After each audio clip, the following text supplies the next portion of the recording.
Hey everyone, ready to dive deep into political identity? We're tackling Chapter 6 from your Comparative Politics course, and trust me, this stuff is key to understanding how the political world ticks. We're going way beyond just skimming the surface here. Absolutely. We're going to unpack why these concepts are so important, how they all fit together, and what they can tell us about how politics works all around the globe. Okay, so you've got excerpts from Chapter 6 itself. Think of it as your textbook, like coming to life. And one thing that really jumped out at me was how much cultural norms actually matter. Like whether a country is more rule-focused or laid back can actually impact their economy or even, get this, how happy people are. We'll get into Michelle Gelfand's research on that. It's fascinating. And it's not just about, faraway places. We're going to look at why everyone's been talking about political identity so much lately, both here and around the world. Think about stuff like the Arab Spring or even the January 6th Capitol attack. You can't really understand what happened without getting political identity. Exactly. It's about seeing beyond just the headlines and understanding like what's really driving things. Yeah. So first things first, what is political identity really? Well, Chapter 6 puts it pretty straightforwardly. It's how individuals or groups define themselves within the world of politics. So it's about the labels we use, the groups we belong to, and how those things actually shape our political beliefs and actions. Right. So it's more than just saying I'm a Democrat or Republican. It's got to be deeper than that. Right. Oh, absolutely. It goes way beyond just party affiliation. It's also about your beliefs on what the government should be doing, your views on social issues, even things like your sense of national identity, race, ethnicity, gender. All those pieces come together to create your political outlook. So it's kind of like this multi-layered thing, like a tapestry of who we are, and that shapes how we get involved in politics. Exactly. And what makes it so interesting is that political identity isn't static. It changes over time. Makes sense. Like, think about how our own views have probably shifted as we've gotten older, learned more, or just, gone through different things in life. Precisely. So how do we even develop these political identities in the first place? It's a process called political socialization, and it starts really early on. Okay, so I'm picturing myself back in, like, elementary school, pledging allegiance to the flag every morning. Yeah, Was that political socialization happening right there? you got it. Think of it as this constant process where we're absorbing political values and beliefs from everything around So we're us. like sponges soaking it all up. Exactly. Our families, the schools we go to, our friends, the media we see, even religious institutions, they all contribute to how we understand politics and our place in the system. So let's break down these agents of socialization, as the textbook calls them. First up, family. I remember my parents always being super big on voting, even in local elections. It was just like ingrained in me from a young age.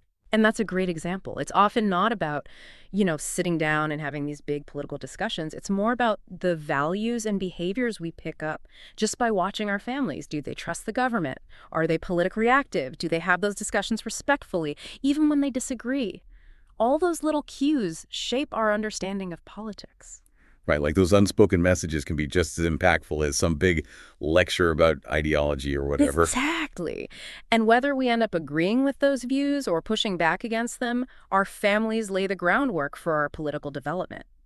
Then, of course, there's school, which plays a huge role in shaping how we see society and the world around us. Oh, totally. I remember having this one history teacher who was so passionate about social justice movements. The way he taught really made me think about the power of collective action and, like, fighting for equality. It definitely stuck with me. That's a perfect example of how teachers can go beyond just teaching facts and dates. They can encourage critical thinking, get us excited about civic engagement, help us see how history connects to our lives now. And don't forget about the curriculum itself. What's considered important enough to teach in school says a lot about a society's values and what they prioritize politically. Okay, next up, peers. I mean, come on, especially when you're a teenager. Fitting in with your friends feels like the most important thing in the world. Ah, we've all been there. And those peer groups can really impact our political views, especially in those teenage years when you're figuring out who you are and where you belong. It's natural to want to agree with your friends, even if it's different from what your family believes, or even what you deep down might think. Right, it's that whole wanting to fit in thing, even if it's just temporary. But let's talk about the big one, media and social media. I mean, it's crazy. We've gone from one nightly news show to news all the time, plus the constant stream of opinions and information and sometimes misinformation online. It can be totally overwhelming. It's true. There's just political messages coming at us from every direction, and it can be hard to know what to believe or how to even form your own opinion. This is where being able to think critically becomes super important.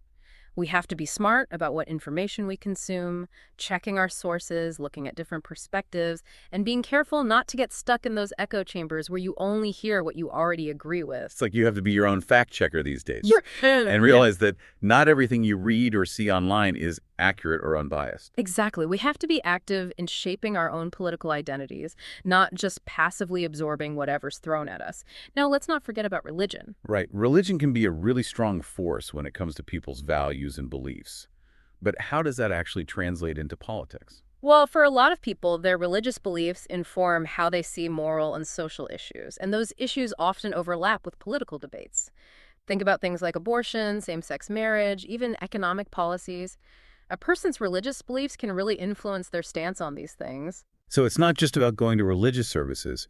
It's about how those beliefs shape your whole idea of right and wrong, which then influences your political views. Exactly. And while religion can bring people together, it can also lead to political divides, especially when religious beliefs clash with, secular laws or values. Now, here's something to think about. How have your own government's actions shaped your political views? Ooh, that's a good one.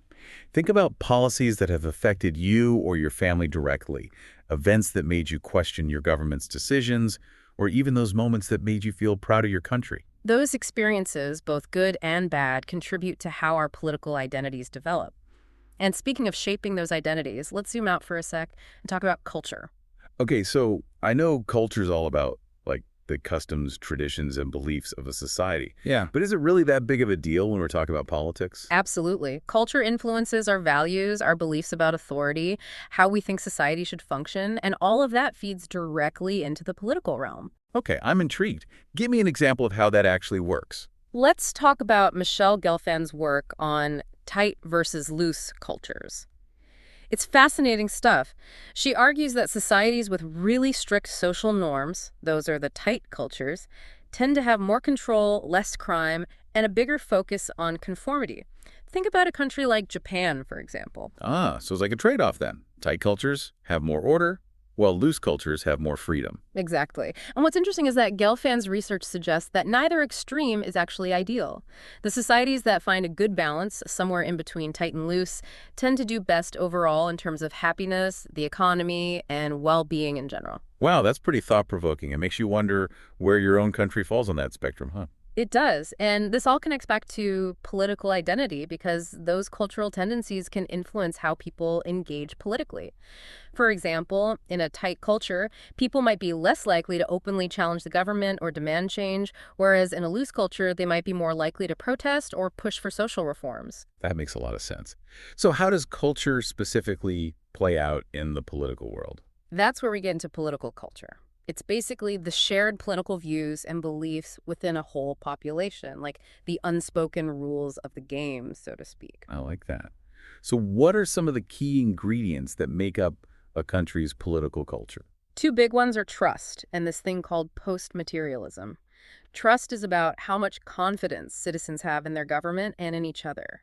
Think about it. How can a democracy even work if people don't trust the elections or the people they elect? Right, that's got to be a fundamental thing. Yep. And what about this post-materialism thing? It's a mouthful, I know. But it basically describes societies where people's basic needs are met so they're able to focus on bigger issues like protecting the environment, human rights, or social justice. So, like, as countries become more economically secure, their citizens start caring more about these larger issues. Exactly, and this can really differentiate cultures politically. Societies that are more post-materialist tend to be more progressive, more open to change, and more involved in global issues. Okay, this is starting to click. Now let's move on to another big piece of this political identity puzzle. Race and ethnicity. I know people use these terms interchangeably sometimes, but I'm guessing there's a difference. You're right. Race usually refers to physical characteristics, while ethnicity is more about a broader set of cultural factors, so things like nationality, language, religion, shared traditions. Those all fall under ethnicity. You can belong to the same race but have different ethnicities. Okay, that clears things up a bit. But why is this distinction so important when we're talking about politics? What both race and ethnicity can have a huge impact on people's political experiences and perspectives. Think about it. People who share a racial or ethnic background often face similar challenges, hold similar cultural values, or even share a history of discrimination or oppression. Right, and those shared experiences would definitely shape how people see the political world and what issues matter most to them. Exactly. And it's important to acknowledge that some people might not want to be categorized by race or ethnicity. They might feel like the existing labels don't fit them or that being categorized could have negative consequences. I remember from the textbook that some people are afraid of discrimination based on their race or ethnicity, so they might not want to share that information on forms or surveys. That's right. And this hesitation to identify with a specific group can affect how people participate in politics. If they feel marginalized or excluded, they might be less likely to vote, speak up about political issues, or run for office themselves. So how do race and ethnicity play out on a larger scale in politics? They're studied in all sorts of political contexts. For instance, in the U.S., the civil rights movement of the 50s and 60s was a powerful example of people mobilizing politically based on their shared racial identity. Black Americans facing systemic discrimination and oppression organized and fought for their equal rights and opportunities. It's a reminder that political identity can be a powerful force for change. Absolutely. And even today, race and ethnicity continue to shape the political landscape globally. They influence voting patterns, what political parties focus on, and even how people view progress or the lack of it on issues like equality and justice. Okay, so we've covered culture, race, and ethnicity. Hmm. What about gender? It feels like that's become an even bigger part of political identity in recent years. It definitely has. And this is another area where getting the definitions right is crucial.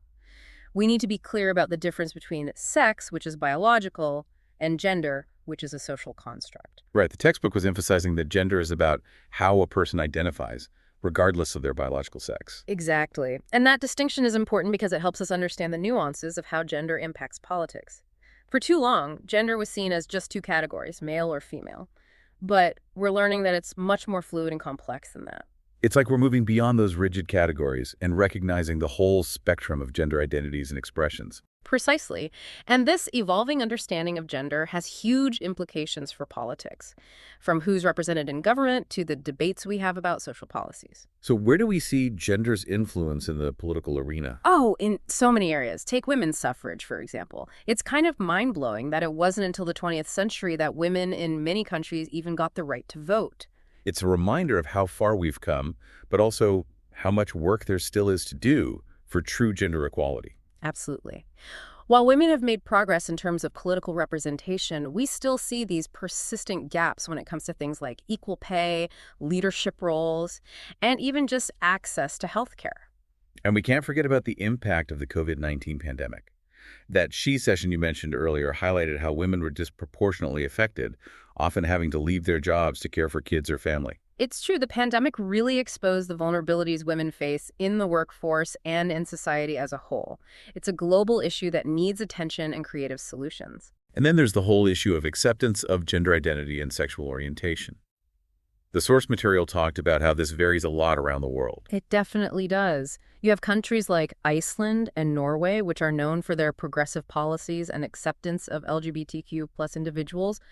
But unfortunately, there are also places where people face discrimination, persecution, even violence because of their gender identity or sexual orientation. It's a stark reminder that the fight for equality is far from over. It is. And even in countries like the United States, which has made progress on LGBTQ plus rights, we still see disparities and ongoing struggles for full equality and recognition. So it's clear that gender is a major force shaping political landscapes and individual experiences, both here at home and globally. Absolutely. And speaking of different countries' experiences, let's take a quick look at Japan and India.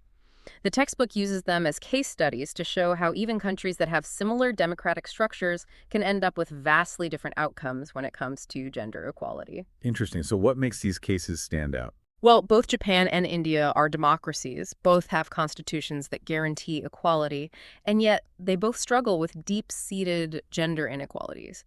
They're what we call a most similar systems approach. We see similar structures leading to very different results. Okay, I'm ready to dive into these cases. What struck you about Japan's situation? Well, Japan's history plays a big role here. The Meiji era, with its rigid gender roles and the expectation that women should be submissive, still has an impact on societal norms today. So even though Japan is this modern, technologically advanced country, those traditional cultural ideas about gender are still influential. They are, and it creates this interesting paradox.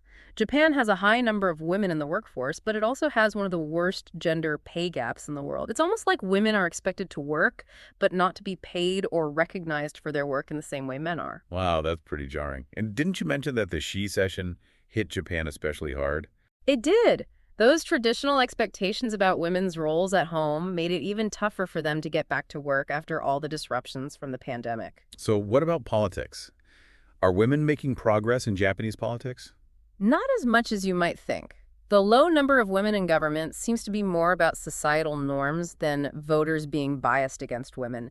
Japanese women are less likely to run for office because of those lingering expectations that their primary role should be at home. It's like they're running into this invisible barrier. And sadly, the high rates of sexual harassment in government that the textbook mentions paint a pretty grim picture of the challenges women face in Japanese politics. It sounds like Japan has a long way to go to achieve true gender equality. What about India? What are the main takeaways from their experience? India, much like Japan, is burdened by these historical gender roles that have been really tough to overcome. But India faces extra challenges, like the disturbing reality of sex-selective abortion, which has actually skewed the population itself. It's heartbreaking to think that girls are being denied the chance to even be born. It is a tragic reality, and this preference for male children has these far-reaching consequences, leading to even bigger gaps between men and women when it comes to education, healthcare, and political representation. It's like one inequality feeds into another, creating this vicious cycle. Exactly. And unfortunately, the COVID-19 pandemic only made these inequalities worse, pushing Indian women even further away from equality. So how do Japan and India compare in how they're tackling these gender gaps? Well, Japan seems to be taking a more proactive approach, putting policies into place to try and close those gaps.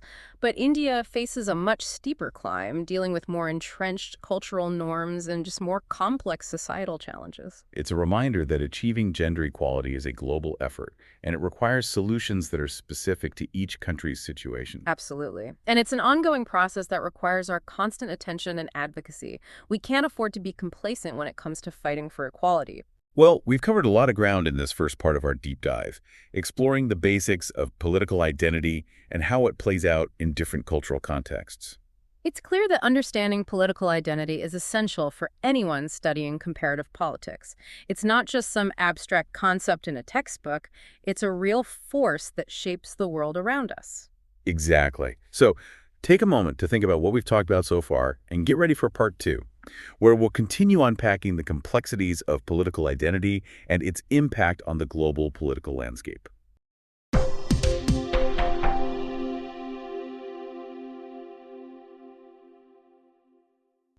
Welcome back to our deep dive into political identity.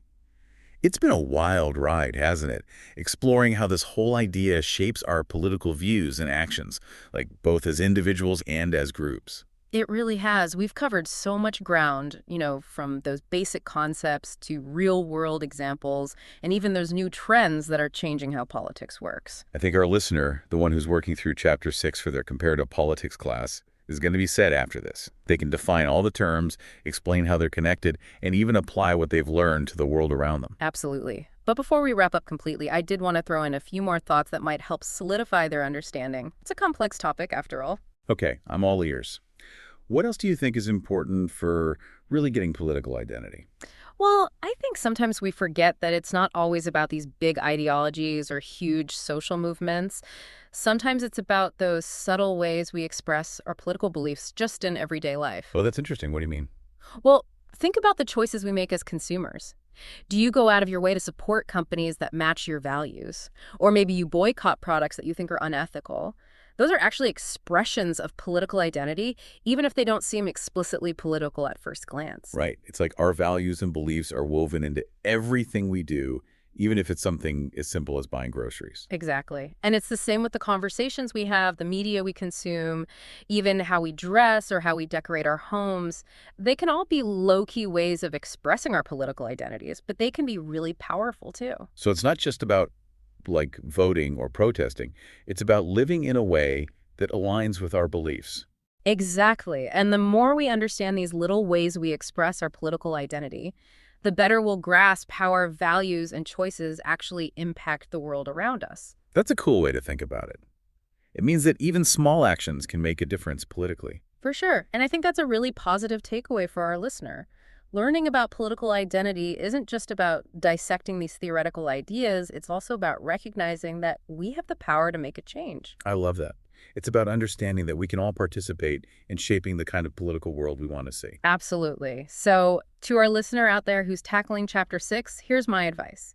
Don't just memorize the definitions, really think about the ideas themselves. See if you can spot how political identity plays out in your own life and in the world around you. And most importantly, never underestimate the power of your own voice and your actions to make things better. What a great message to end on. I think our listener is going to crush that Chapter 6 test and be ready to navigate the crazy world of political identity. I hope so. I hope they keep exploring these ideas, with an open mind and that critical thinking lens, and that they stay committed to making the world a more just and equal place. All right, everyone. That's a wrap for our deep dive into political identity. We've hit all the big points, the real-world connections, and that empowering reminder that we all have a role to play in shaping the political landscape. Keep those conversations going, keep those critical thinking skills sharp, and keep pushing for positive change in the world. Until next time, happy exploring.